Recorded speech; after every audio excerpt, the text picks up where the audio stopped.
Hello friends, welcome to my YouTube channel your study guide. तो friends, जैसा कि आप लोगों को पता होगा कि हम लोग आरपीएफ कांस्टेबल के लिए प्रैक्टिस सेट शुरू किए हैं, जिसमें ये हम लोगों का आज प्रैक्टिस सेट नंबर 2 है।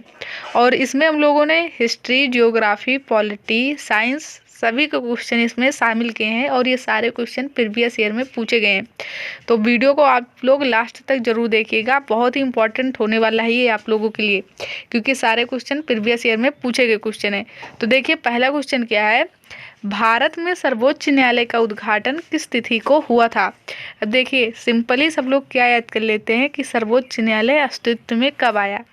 तो आप लोगों को पता होगा कि सर्वोच्च न्यायालय यानी कि जो सुप्रीम कोर्ट है वो जो है वो अस्तित्व में तो 26 जनवरी 1950 को ही आ गया था, लेकिन इसका उद्घाटन कब किया गया था, जो कि क्वेश्चन में पूछा जा रहा है। तो वो होगा हम लोगों का क्या, 28 जनवरी 1950। ध्यान रखिएगा, मैंने जो ऑप्शन भी लिए हैं वो सारे ऑप्शन भी इम्पोर्टेंट है, ध्यान से सुनिएगा और सारे पॉइंट को नोट कीजिएगा। 26 जनवरी 1950 को हम लोगों का क्या हुआ था। आप लोगों को पता होगा कि जो सुप्रीम कोर्ट है, सर्वोच्च न्यायालय, वो अस्तित्व में आया था। 28 जनवरी को क्या हुआ था, इसका उद्घाटन हुआ था। और 26 नवंबर 1949 को क्या हुआ था, संविधान हमारा अंगीकृत हुआ था। और इस दिन हम लोग 26 नवंबर को क्या मनाते हैं, संविधान दिवस। कई बार क्वेश्चन पूछा जाता है, ध्यान रखिएगा। अगला क्वेश्चन देखेंगे हम लोग, question number second. Question number second क्या है, ब्रिटिशों यानी कि अंग्रेजों के साथ अलीनगर की संधि पर किसने हस्ताक्षर किया था। अब मॉडर्न हिस्ट्री से क्वेश्चन जरूर पूछा जाता है, आप लोगों को पता है, चाहे वो अशोक के अभिलेख से आ जाए, चाहे अंग्रेजों से संबंधित कोई क्वेश्चन आ जाए, लेकिन पूछा जरूर जाता है, ध्यान रखिएगा। और अलीनगर ये संधि भी बहुत पूछी जाती है। तो ये अलीनगर की संधि किसके किसके बीच हुई थी, एक तरफ थे ब्रिटिश और दूसरी तरफ कौन थे, सिराजुद्दौला थे। अब आप लोगों को पता होगा, थोड़ा हम लोग जान लेते हैं सिराजुद्दौला के बारे में। ऑप्शन हम लोगों का राइट आंसर यही हो जाएगा। अलवर्दी खां, आप लोगों को पता होगा कि अलवर्दी खां की मृत्यु के बाद ही सिराजुद्दौला क्या बने थे, तो बंगाल के नवाब बने थे। और आप लोगों को पता होगा कि 20 जून 1756 में, क्या 20 जून 1756 में क्या हुआ था कि इन्होंने क्या किया था, 14/18 के एक कमरे में, 14/18 के एक कमरे में इन्होंने 124 अंग्रेजों को बंद कर दिया था। 14/18 के एक कमरे में 124 अंग्रेजों को बंद कर दिया था 20 जून को। किस तिथि को, 20 जून 1756 को। और जब अगले सुबह उन्होंने दरवाज़ा खोला तो उसमें केवल 23 अंग्रेज ही जीवित थे, बाकी सारे मर गए थे। इसे क्या कहा जाता है, ब्लैक होल की घटना कहा जाता है। कई बार क्वेश्चन पूछा जाता है कि ब्लैक होल की घटना कब हुई थी, तो 20 जून 1756, ध्यान रखिएगा, 20 जून 1756 में हुई थी। और जब ये घटना हुई थी तब उस समय क्लाइव थे, आप लोगों को पता होगा, क्लाइव थे, अंग्रेज का नेतृत्व कर रहे थे। तो इससे क्लाइव बहुत क्रोधित हो गए थे। तो सिराजुद्दौला और क्लाइव के बीच में ये अलीनगर की फिर संधि हुई थी। और उसके बाद आप लोगों को पता होगा कि 23 जून 1757 में क्या हुआ था, प्लासी का युद्ध हुआ था। किसके बीच हुआ था, सिराजुद्दौला और अंग्रेजों के बीच हुआ था। तो यहाँ से क्वेश्चन बहुत बनता है, ध्यान रखिएगा। एक तो ब्लैक होल से ही पूछा जाएगा, 20 जून 1756 में ब्लैक होल की घटना हुई थी, केवल 23 व्यक्ति ही यानी 23 अंग्रेज ही उसमें जीवित बचे थे। और दूसरा तो प्लासी के युद्ध से बहुत ही पूछा जाता है। तो प्लासी का युद्ध कब हुआ था, 23 जून 1757 में। एक तरफ सिराजुद्दौला थे और दूसरी तरफ कौन थे, अंग्रेज थे। और मीर जाफर, आप लोगों को पता होगा मीर जाफर और मीर कासिम के बारे में। मीर जाफर, आप लोगों को पता होगा कि सिराजुद्दौला की मृत्यु के बाद कौन बने थे, तो मीर जाफर ही बने थे। सिराजुद्दौला के सेनापति थे मीर जाफर, और ये अंग्रेजों से मिल गए थे। और जब यानी सिराजुद्दौला की मृत्यु हो जाती है तब मीर जाफर बनते हैं। अगला क्वेश्चन देखिएगा, भारत में प्रशासनिक सेवाओं का जनक किसे कहा जाता है। तो भारत में प्रशासनिक सेवाओं का जनक किसे कहा जाता है, कार्नवालिस को कहा जाता है, इंपॉर्टेंट है। अब यहाँ तीनों ऑप्शन ही बहुत इम्पॉर्टेंट है, ध्यान रखिएगा। कैनिंग से क्वेश्चन क्या आता है, कैनिंग से क्वेश्चन आता है कि भारत के प्रथम वायसराय कौन थे। आप लोगों को पता होगा क्या, 1857 की क्रांति। 1857 की क्रांति होने के बाद जब ये समाप्त हुई तो 1858 में क्या हुआ, ब्रिटिश रूल खत्म कर दिया गया और भारत में शासन किसे सौंप दिया गया, तो ब्रिटिश ताज को। उस समय गवर्नर जनरल का पद समाप्त कर दिया गया और वायसराय नियुक्त होने लगे। तो भारत के प्रथम वायसराय कौन बने थे, तो कैनिंग बने थे, क्योंकि ये अंतिम गवर्नर जनरल थे। और जब ब्रिटिश रूल समाप्त हुआ भारत में और ब्रिटिश ताज आ गया, तो प्रथम वायसराय कौन बना दिए गए? कैनिंग ही बना दिए गए थे।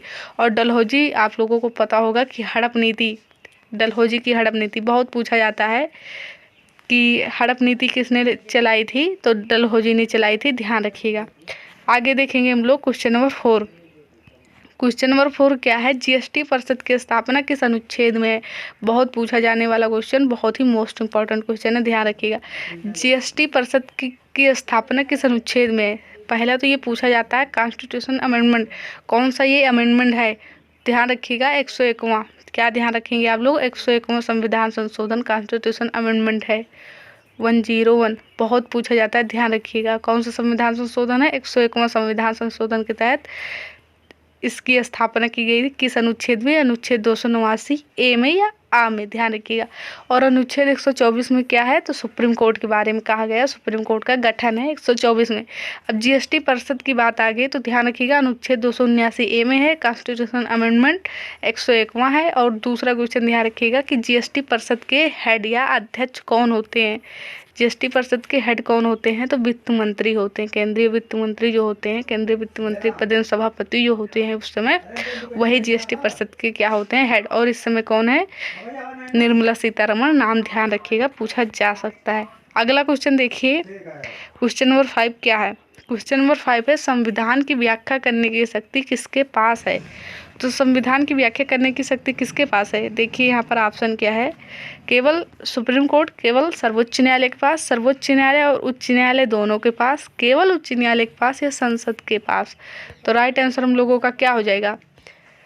केवल और केवल सर्वोच्च न्यायालय के पास ही है। अब व्याख्या करने का मतलब क्या है? जैसे किसी बात पर विवाद करता है, कोई अनुच्छेद है और उसके कई अर्थ निकल रहे हैं, तो जो उसकी सही व्याख्या है वो किसकी मान्य होगी? सर्वोच्च न्यायालय की। अगला क्वेश्चन देखेंगे जो कि सभी एग्जामों में पूछा जाने वाला क्वेश्चन है, बहुत ही इंपॉर्टेंट क्वेश्चन। क्या है? शेरशाह सूरी का मकबरा कहाँ स्थित है, कहाँ स्थापित है? शेरशाह सूरी से आता है कि इसे शेर खां की उपाधि भी दी गई थी। फरीद खां इसका बचपन का नाम था। और दूसरा आप लोगों को पता होगा जीटी रोड का निर्माण किसने करवाया था? तो शेरशाह सूरी ने ही करवाया था, जो कि बहुत पूछा जाता है, ध्यान रखिएगा। तो शेरशाह सूरी का मकबरा कहाँ स्थित है? तो सासाराम में है। कहाँ पर है? सासाराम में है। अगला क्वेश्चन देखेंगे हम लोग। क्वेश्चन क्या है? भारतीय ध्वज की लंबाई और चौड़ाई का अनुपात कितना है? अब देखिएगा कई बार ओवर कॉन्फिडेंस में गलत हो जाता है, कई बार चौड़ाई पहले दे दिया जाता है और लंबाई बाद में, और सभी लोग क्या रट लेते हैं? 3:2, बस वही आंसर दे देते हैं। तो ध्यान रखिएगा जब लंबाई और चौड़ाई का पूछे तो 3:2, और जब चौड़ाई और लंबाई का अनुपात पूछेगा तो आप लोग क्वेश्चन ध्यान से पढ़िएगा, 2:3 सही हो जाएगा। अब आप लोग एक आंसर दीजिए कि इसका डिजाइन किसने तैयार किया था? भारतीय ध्वज का डिजाइन किसने तैयार किया था? अगला क्वेश्चन देखेंगे, इसका आंसर आप लोग कमेंट बॉक्स में जरूर दीजिएगा। क्वेश्चन क्या है अगला? भारत का सबसे ऊंचा बांध कौन सा है? अब यहाँ पर मैंने जितने ऑप्शन लिए हैं सारे मोस्ट इंपॉर्टेंट है, यहाँ से आप लोगों के एक क्वेश्चन जरूर बनेगा। भारत का सबसे ऊंचा बांध पूछे तब राइट आंसर क्या हो जाएगा? टिहरी बांध। और टिहरी बांध किस नदी के ऊपर है? टिहरी बांध किस नदी के ऊपर बनाया गया है? तो ध्यान रखिएगा आप लोग, क्या? भागीरथी। बहुत पूछा जाता है, भागीरथी। भारत का क्वेश्चन क्या है? भारत का सबसे ऊंचा बांध, तो क्या आंसर हो जाएगा? टिहरी बांध। दूसरा क्वेश्चन पूछा जाए भारत का सबसे लंबा बांध, भारत का सबसे लंबा बांध पूछा जाए तो राइट आंसर हम लोगों का क्या हो जाएगा? हीराकुंड बांध। और हीराकुंड बांध किस नदी के ऊपर है? तो आप लोग ध्यान रखिएगा, महानदी। क्या हो जाएगा? महानदी। भारत का सबसे ऊंचा बांध टिहरी बांध, भारत का सबसे लंबा बांध हीराकुंड बांध, भारत का सबसे बड़ा बांध, भारत का सबसे बड़ा बांध तो भाखड़ा नागल बांध है। किस नदी के ऊपर है? सतलुज नदी। और वहीं बात कर ले कि नागा अर्जुन बांध किस नदी के ऊपर है? तो कृष्णा नदी। ये चारों ऑप्शन बहुत ही इंपॉर्टेंट है। भारत का सबसे ऊंचा बांध तो टिहरी बांध, भारत का सबसे लंबा बांध हीराकुंड बांध, भारत का सबसे बड़ा बांध भाखड़ा नागल बांध, ध्यान रखिएगा। अगला क्वेश्चन देखेंगे हम लोग, शक संवत। क्वेश्चन क्या है? शक संवत कब शुरू हुआ था? शक संवत कब शुरू हुआ था? तो 78 एडी। एडी मतलब ईस्वी, बीसी मतलब बिफोर क्राइस्ट, और एडिनो क्राइस्ट, यानी कि इसे एडी पढ़ा जाता है, यानी कि ईस्वी, और बीसी मतलब बिफोर क्राइस्ट, पीछे का होता है। तो 78 AD में शुरुआत किया गया था शक संवत का, और किस शासक ने शुरू किया था? तो कनिष्क। आप लोगों को पता होगा कि बौद्ध संमति हुई थी, जिसमें अजातशत्रु, कालाशोक, शोक और कनिष्क ये इसमें अध्यक्ष थे, यानी कि उस समय के सम्राट थे। तो कनिष्क आप लोग जानते होंगे, बहुत ही फेमस है। तो शक संवत कब शुरू हुआ था? 78 AD में हुआ था। किस शासक ने शुरू किया था? कनिष्क ने। और ये ऑप्शन बी भी मोस्ट इम्पॉर्टेंट है। यहाँ पर क्या शुरुआत हुई थी इसकी? तो विक्रम संवत की शुरुआत हुई थी 57 BC बिफोर क्राइस्ट में। अगला क्वेश्चन देखिए, क्वेश्चन नंबर 10। क्वेश्चन नंबर 10 क्या है? भारत के कितने राज्य समुद्र तटीय सीमा बनाते हैं? कितने राज्य समुद्र तटीय सीमा बनाते हैं? अब आप लोग जानते होंगे, ये भारत का दक्षिणी भाग है, दक्षिणी मैप है। तो भारत के कितने राज्य समुद्र तटीय रेखा बनाते हैं? तो आप लोग क्या ध्यान रखिएगा, बहुत ही इंपॉर्टेंट है और पूछा जाता है। ये है भारत का दक्षिणी मैप। एक तो हो गया गुजरात। गुजरात के बाद आप लोग क्या ध्यान रखेंगे? महाराष्ट्र। महाराष्ट्र के बाद क्या होगा? कर्नाटक, गोवा, केरल, फिर तमिलनाडु, आंध्र प्रदेश, जो कि मोस्ट इम्पॉर्टेंट है। देखिए कितने राज्य हो गए? गुजरात एक हो गया, यानी कि टोटल 9 राज्य हैं। गुजरात, महाराष्ट्र, कर्नाटक, गोवा, केरल, तमिलनाडु और क्या हो जाएगा? आंध्र प्रदेश। 1 2 3 4 5 6 7 और एक आप लोगों का ये उड़ीसा भी हो जाएगा, यानी कि टोटल कितने हैं? 9 है। और यहीं से क्वेश्चन क्या पूछा जाता है? क्वेश्चन एक यहाँ से पश्चिम बंगाल भी एक हो जाएगा इसमें, तो 9 हो जाएगा, उड़ीसा और पश्चिम बंगाल। और ध्यान रखिएगा, एक क्वेश्चन ये पूछा जाता है कि कितने केंद्र शासित प्रदेश समुद्र तटीय रेखा बनाते हैं? तो ध्यान रखिएगा 4। कौन कौन से हैं? 4 देखिएगा, यहाँ अंडमान निकोबार हो जाएगा, लक्षद्वीप हो जाएगा, पुडुचेरी हो जाएगा, दादर नागर हवेली। तो 4 है, ये भी क्वेश्चन पूछा जाता है। तो राज्य पूछे तो 9 राज्य हैं, केंद्र शासित प्रदेश पूछे तो 4 हैं। ध्यान रखिएगा, मोस्ट इम्पॉर्टेंट है। अगला क्वेश्चन देखेंगे, क्वेश्चन नंबर 11। क्वेश्चन नंबर 11 क्या है? अभिव्यक्ति की स्वतंत्रता का अधिकार भारतीय संविधान के किस अनुच्छेद में है? 19 से 22 में किसका अधिकार दिया गया है? कौन सा मौलिक अधिकार है? अभिव्यक्ति स्वतंत्रता का अधिकार है, जिसमें 19 में क्या दिया गया है? अभिव्यक्ति यानी कि भाषण की स्वतंत्रता दी गई है 19 में। ध्यान रखिएगा, ये सारे अनुच्छेद भी इंपॉर्टेंट है, नीचे हम लोग डिस्कस करेंगे या दूसरे प्रैक्टिस सेट में। अगला क्वेश्चन देखिए, शोषण के विरुद्ध अधिकार का वर्णन भारतीय संविधान के किस अनुच्छेद में किया गया है? तो अनुच्छेद 23 से 24 में। 25 से 28 में क्या है? धार्मिक स्वतंत्रता का अधिकार। आर्टिकल 32 में संवैधानिक उपचारों का अधिकार। राइट आंसर ऑप्शन ए हम लोगों का हो जाएगा। क्वेश्चन नंबर 13 क्या है? देखिए, मौलिक अधिकार के प्रावधानों को किस देश के संविधान से लिया गया है? तो कहाँ से लिया गया है? यूएसए से, यूनाइटेड स्टेट ऑफ अमेरिका, संयुक्त राज्य अमेरिका से। और यहाँ से जो बहुत पूछा जाता है, आप लोग ध्यान रखिएगा, एक तो यहाँ से और क्या लिया गया है? प्रेसिडेंट के महाभियोग को लिया गया है।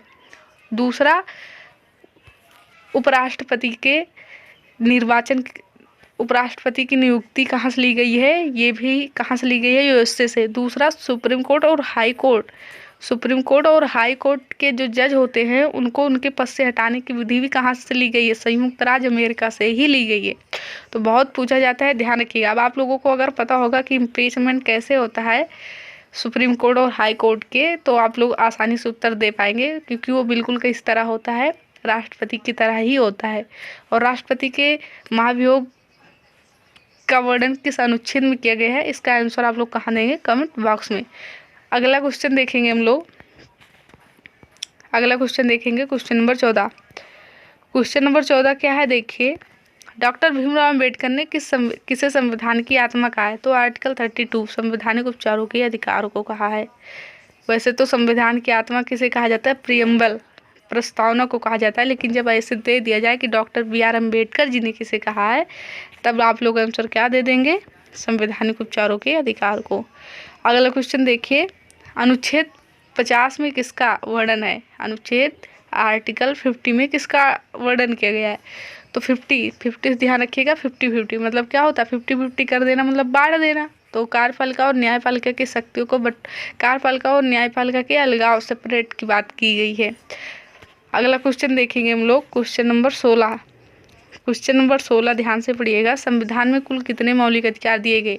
और वहीं पर ध्यान रखिएगा, पूछा जाए कि मूल संविधान, जब मूल संविधान दे दिया जाएगा तब आप लोग ध्यान रखिएगा आंसर, आंसर कितना दे देंगे? 7। जब मूल संविधान करके पूछेगा तब आंसर आप लोग क्या देंगे? तब आंसर देंगे 7।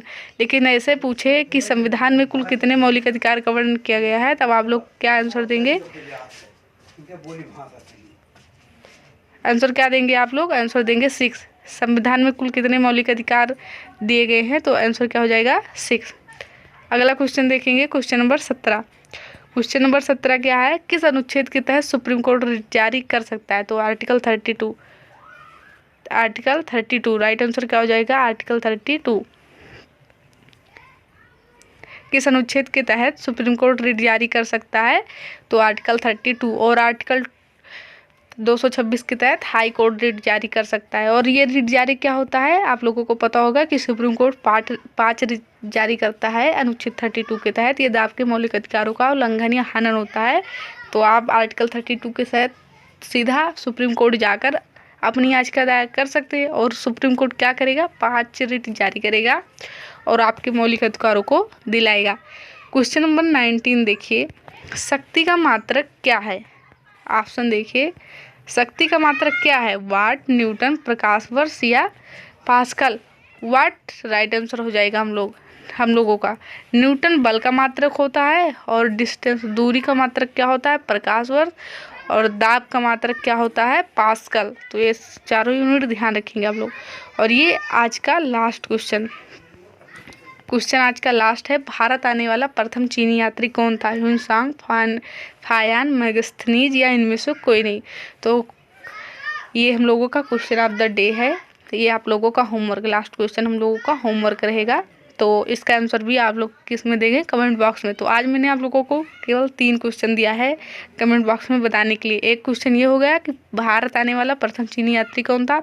दूसरा क्वेश्चन था कि राष्ट्रपति के इम्पीचमेंट का वर्णन किस अनुच्छेद में किया गया है। और ऊपर भी एक क्वेश्चन था। पहला क्वेश्चन है स्टैटिक का क्वेश्चन है, उगादि निम्नलिखित में से किस राज्य का प्रसिद्ध उत्सव है? क्वेश्चन क्या है? उगादि निम्नलिखित में से किस राज्य का प्रसिद्ध उत्सव है? तो आप लोगों को पता होगा कि उगादि कहाँ का है? आंध्र प्रदेश का है। आंध्र प्रदेश के कुछ आप लोगों को पता होगा फेमस फेस्टिवल, कुछ प्रमुख उत्सव हैं जिससे क्वेश्चन पूछा जाता है, जिसमें से उगादि जो है वो मोस्ट इम्पॉर्टेंट है। और उगादि आप लोगों को पता होगा कि तमिलनाडु और कर्नाटक में भी मनाया जाता है। इसे दक्षिण का नववर्ष कहा जाता है। दक्षिण में जो राज्य हैं उनका नववर्ष किसे कहा जाता है? उगादि को ही कहा जाता है। तमिलनाडु और कर्नाटक और आंध्र प्रदेश तीनों राज्य का नाम आप लोग ध्यान रखेंगे। उगादि इन तीनों राज्यों में मनाया जाता है। एक कर्नाटक हो गया, एक तमिलनाडु हो गया और एक आंध्र प्रदेश हो गया। तो ये आप लोग ध्यान रखिएगा। उसके साथ ही साथ आप लोग ये ध्यान रखिए कि आंध्र प्रदेश में और कौन से उत्सव मनाए जाते हैं। तो ध्यान रखिएगा, दुर्गा अम्मा विशाखा बहुत पूछा जाता है। दुर्गा अम्मा विशाखा कहाँ का है? ये भी आंध्र प्रदेश का है। दुर्गा अम्मा विशाखा कहाँ का है? आंध्र प्रदेश का है। और लुम्बिनी भी आप लोग ध्यान रखिएगा कहाँ का है? वो भी आंध्र प्रदेश का ही उत्सव है। दूसरा क्वेश्चन भी स्टैटिक का है। क्या आप लोगों को पता होगा सबसे ज़्यादा वेटेज कोई भी जीके रिलेटेड एग्जाम हो उसमें सबसे ज़्यादा क्वेश्चन स्टैटिक से ही पूछा जाता है। तो देखिए दूसरा क्या है जो कि बहुत ही पूछा जाता है कि पद्मा सुब्रमण्यम। क्वेश्चन क्या है? पद्मा सुब्रमण्यम का संबंध किस क्लासिकल डांस से है? आप लोगों को पता होगा कि क्लासिकल डांस कितने हैं? 8 क्लासिकल डांस हैं। उसमें से पूछा जा रहा है कि पद्मा सुब्रमण्यम जी का संबंध किस क्लासिकल डांस से है, किस शास्त्रीय नृत्य से है? तो क्या कहेंगे आप लोग? भरतनाट्यम। भरतनाट्यम कहाँ का क्लासिकल डांस है? तो भरतनाट्यम जो है वो तमिलनाडु का क्लासिकल डांस है। तो पद्मा सुब्रमण्यम जी किस क्लासिकल डांस से संबंधित है? भरतनाट्यम क्लासिकल डांस से संबंधित है। और भरतनाट्यम कहाँ का है? तो ये तमिलनाडु का है। अब भरतनाट्यम से क्वेश्चन बहुत पूछा जाता है कि इनमें कई नृत्यकार, कई कलाकार हैं। जैसे आप लोग क्या ध्यान रखेंगे? बैजंती माला। क्या ध्यान रखेंगे नाम आप लोग? मैं जो बोलती हूँ उसको भी नोट कर लीजिए करिए। क्या? तो भरतनाट्यम में कौन है? बैजंती माला, पद्मा सुब्रमण्यम, टी बाला सरस्वती। नाम ध्यान रखिएगा, टी बाला सरस्वती, बैजंती माला, रुक्मणी देवी अरुणडेल, ये सारे नाम आप लोग ध्यान रखिएगा। और यामिनी कृष्णमूर्ति जी का भी, यामिनी कृष्णमूर्ति भरतनाट्यम कुचिपुड़ी दोनों से संबंधित है। और आप लोगों को पता होगा 2024 में उनकी डेथ हो गई है। अ पैशन ऑफ डांस उनका ऑटोबायोग्राफी है, उनसे क्वेश्चन जरूर पूछा जाएगा, ध्यान रखिएगा। भरतनाट्यम क्लासिकल डांस से वो संबंधित है। और बाकी के देखिए यहाँ 4 क्लासिकल डांस दिए गए हैं। कथकली केरल का है, ओडिसी ओडिशा का है, कथक राजस्थान प्लस यूपी का है, और भरतनाट्यम कहाँ का है, तमिलनाडु का। 4 यहाँ हो गए, 4 हम लोग नीचे के ऑप्शन में मिलेगा तो वहाँ पर डिस्कस कर लेंगे। तो ये सारे क्वेश्चन इन सारे पॉइंटों को आप लोग ध्यान रखिएगा। अगला क्वेश्चन देखिए स्टैटिक का है, बहुत पूछा जाने वाला क्वेश्चन है, क्योंकि मंदिर से एक क्वेश्चन जरूर आता है। पूछा जा रहा है खजुराहो के मंदिर किस राजवंश के द्वारा बनवाए गए थे। तो कई बार ये पूछेगा कि किस राजवंश के द्वारा बनवाए गए थे, कई बार ये क्वेश्चन आएगा कि कहाँ स्थित है, खजुराहो के मंदिर कहाँ स्थित है। तो आप लोग ध्यान रखिएगा। सबसे पहले खजुराहो का मंदिर कहाँ है, तो मध्य प्रदेश में। कहाँ है, मध्य प्रदेश में। और किस डायनेस्टी, किस साम्राज्य, किस वंश के राजा ने इसे बनवाया था, तो चंदेल वंश। क्या ध्यान रखेंगे आप लोग, चंदेल वंश ने इसे बनवाया था। खजुराहो मंदिर कहाँ है, मध्य प्रदेश में। पूछा जाता है कि उड़ीसा का सबसे बड़ा मंदिर कौन सा है, तो ध्यान रखिएगा आप लोग, लिंगराज मंदिर। इससे क्वेश्चन बहुत आ जाता है, पूछा जाता है कई बार कहाँ का है, तो ध्यान रखिएगा लिंगराज मंदिर कहाँ है, उड़ीसा में है। कामाख्या मंदिर कहाँ है, असम गुवाहाटी। तो ये सारे क्वेश्चन, कोणार्क मंदिर पूछा जाता है कहाँ स्थित है, तो कंबोडिया देश में। ये सारे क्वेश्चन ध्यान रखिएगा, मंदिर से इम्पोर्टेंट है। क्वेश्चन है लावड़ी लोक नृत्य किस राज्य से संबंधित है, तो लावड़ी तमाशा कहाँ का है, बहुत फेमस है, आप लोगों को पता होगा, महाराष्ट्र। कहाँ का है, महाराष्ट्र में। आप लोग देख रहे होंगे कि हार लिखा है ना, तो ऐसे ध्यान रखिए। कोई कह रहा है कि मेरे लिए हार लाओ, नहीं तो मैं क्या करूँगी, तमाशा कर दूंगी। तो हार से क्या ध्यान रखिएगा, हार लाओ, लाओ से लावड़ी, नहीं तो क्या कर दूंगी, तमाशा। तो लावड़ी और तमाशा कहाँ का, किस राज्य का नृत्य है, फोक डांस है, तो ध्यान रखिएगा आप लोग कहाँ का है, तो महाराष्ट्र का है। धनगिरी गजा ये भी वहीं का है, ध्यान रखिएगा। डेली के प्रैक्टिस सेट में थोड़ा थोड़ा करके हम लोग सारे को कवर कर लेंगे। कोष्का सिद्धांत किसने दिया, सबसे पहले पूछा जाता है क्या, क्वेश्चन पूछा जाता है कोष्का की खोज किसने की थी, कोष्का की खोज किसने की थी। बहुत फेमस क्वेश्चन, बहुत बेसिक क्वेश्चन है। तो कोष्का की खोज किसने की थी, आप लोग ध्यान रखेंगे, किसने की थी, रॉबर्ट हुक ने। कब की थी, 1665 में की थी कोष्का की खोज, लेकिन इन्होंने मृत कोष्का की खोज की थी। कोष्का सिद्धांत किसने दिया था, तो स्लाइडन एवं स्वान ने दिया था। हम लोगों का आंसर ऑप्शन ए है, स्लाइडन एवं स्वान ने क्या किया था, कोष्का सिद्धांत दिया था। फंक ने किसकी खोज की थी, विटामिन की खोज की थी। फंक ने किसकी खोज की थी, विटामिन की खोज की थी। अब विटामिन से क्वेश्चन ऐसा कोई पेपर नहीं रहता अक्सर जहाँ विटामिन से क्वेश्चन ना आए। और विटामिन आप लोगों को पता होगा, ए बी सी डी ई और K, A B C D D E K. अब इसका पूछा जाता है क्या, रासायनिक नाम। अब रेटिनाल आप लोगों को पता होगा, विटामिन ए का रासायनिक नाम क्या है, रेटिनाल है। और बी का क्या है, थायमीन। विटामिन ए का रेटिनाल और विटामिन बी का थायमीन है। विटामिन ए, अब आप लोगों को पता होगा कि विटामिन सी की कमी से कौन सा रोग होता है, स्कर्वी रोग। विटामिन बी की कमी से कौन सा रोग होता है, बेरी। विटामिन डी की कमी से रिकेट्स रोग होता है, हड्डियां कमज़ोर पड़ती हैं। ऐसे ये सारे आप लोग ध्यान रखिएगा, बहुत ही इम्पोर्टेंट है। ADE जो है वो, ADE के बात करें तो ये वसा में घुलनशील है, और बी और सी किस में घुलनशील है, तो पानी में। तो विटामिन के उससे क्वेश्चन बहुत आता है, ध्यान रखिएगा। और बात कर ले इसके रासायनिक नाम को हम लोग कैसे याद करेंगे, तो आप लोग एक ट्रिक से इसको ध्यान में रख सकते हैं। क्या ट्रिक याद करेंगे आप लोग, रथ पर टॉफी है, रथ पर टॉफी है। इतनी ट्रिक से आप लोग सारे रासायनिक नाम ध्यान रख पाएंगे। देखिए, र से आप लोग क्या ध्यान रखेंगे, र से रेटिनाल, था से थायमीन, और पर इसे आप लोग हटा दीजिएगा। टा से बात करें तो देखिए, रथ पर, यहाँ हम लोगों का एक छूट गया, रथ पर एक टॉफी है। तो र से रेटिनॉल, थ से थायमीन, ए से स्कर्बिक, के से कैल्सिफेरॉल, टा से टोकोफेरॉल, फी से फ्लोक्विनोन।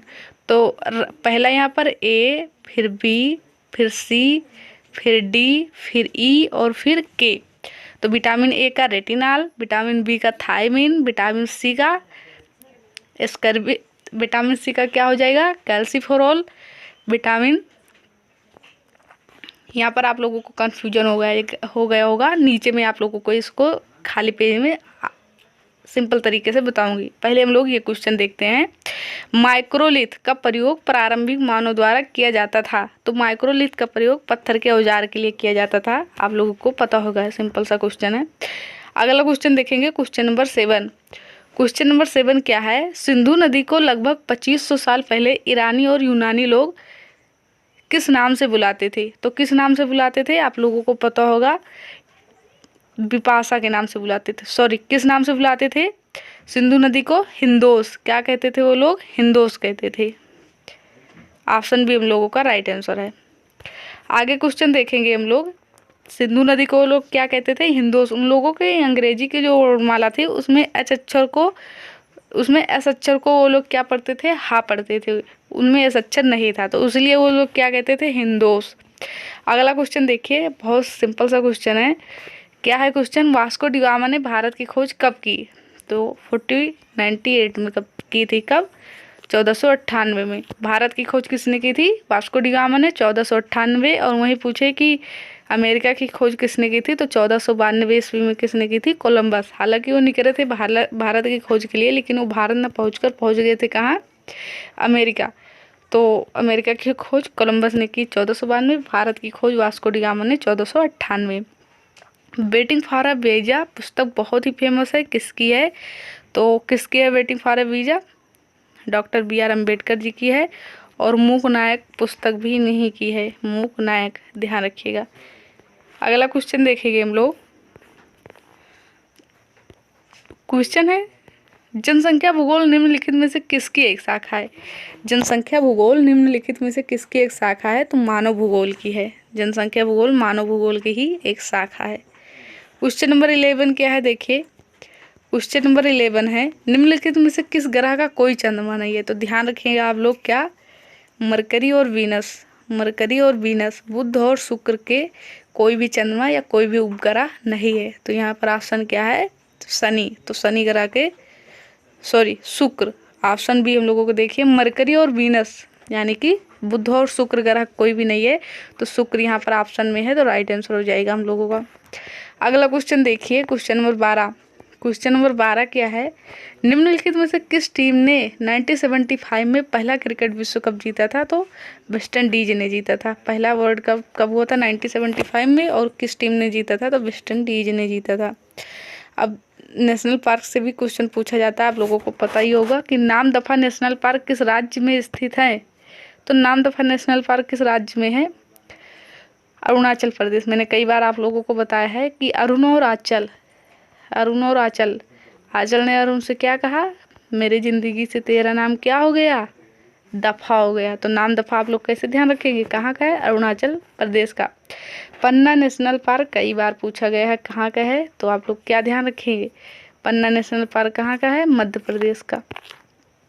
आगे क्वेश्चन देखेंगे हम लोग, क्वेश्चन नंबर 15। क्वेश्चन नंबर 15 क्या है? भारत ने किस वर्ष में तिब्बती आध्यात्मिक गुरु दलाई लामा को आश्रय दिया था? कई बार मैंने इसको आप लोगों को बताया है, तो आप लोग इसका आंसर कहाँ देंगे? कमेंट बॉक्स में। कहाँ देंगे? कमेंट बॉक्स में आंसर जरूर दीजिएगा। अगला क्वेश्चन देखते हैं हम लोग, क्वेश्चन नंबर 16। और बहुत ही सिंपल सा क्वेश्चन है। आँख के पारदर्शी अग्रभाग को क्या कहते हैं? तो आँख के अग्रभाग जो पारदर्शी होता है उसे कार्निया कहा जाता है। और यही क्वेश्चन इस तरह से भी पूछा जाता है कि नेत्र का कौन सा भाग दान किया जाता है? तो ध्यान रखिएगा, नेत्र का कौन सा भाग, जो लोग कहते हैं कि आँख दान कर, उसने आँख दान किया है, नेत्र दान किया है, ध्यान रखिएगा वो कार्निया ही दान किया जाता है। क्वेश्चन है, वर्ष 1921 में, वर्ष 1921 में किसने विश्व भारती नामक प्रसिद्ध शैक्षणिक संस्थान की स्थापना की थी? तो क्या है राइट आंसर? रविन्द्रनाथ टैगोर। कुतुब मीनार कहाँ स्थित है? सिंपल क्वेश्चन भी एग्जाम में पूछे जाते हैं और ओवर कॉन्फिडेंस में क्या हो जाता है, गलत। नई दिल्ली।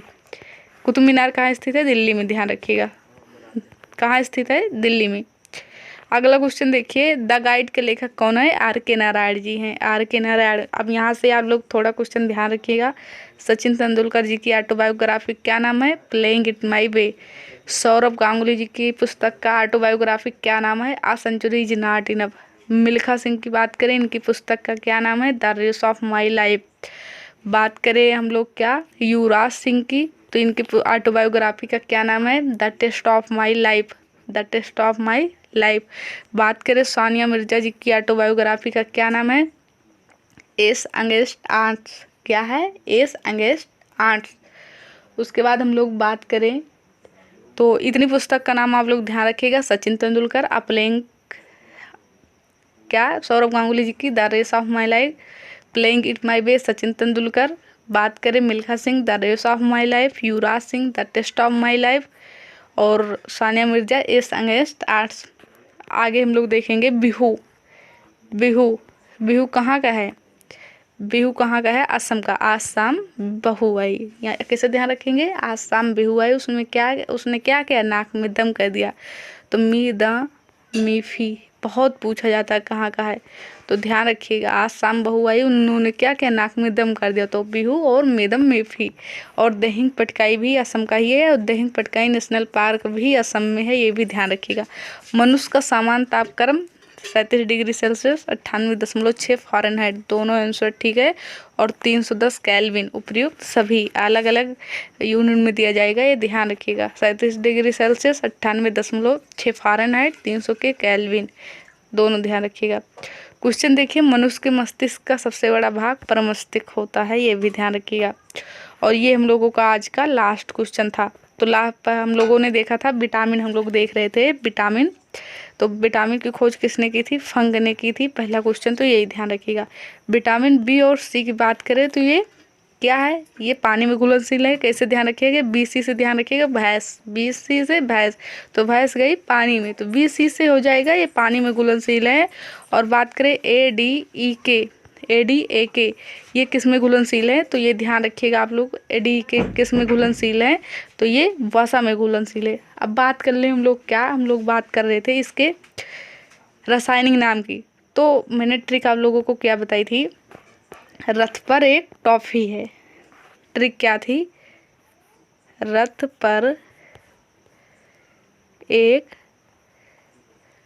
टॉफी है। तो र से आप लोग क्या ध्यान रखेंगे, रेटिनॉल, थ से थायमिन, ए से आप लोग क्या ध्यान रखेंगे, के से कैल्सीफेरॉल, टो से टोकोफेरॉल, एफ से फ्लोक्विनोन।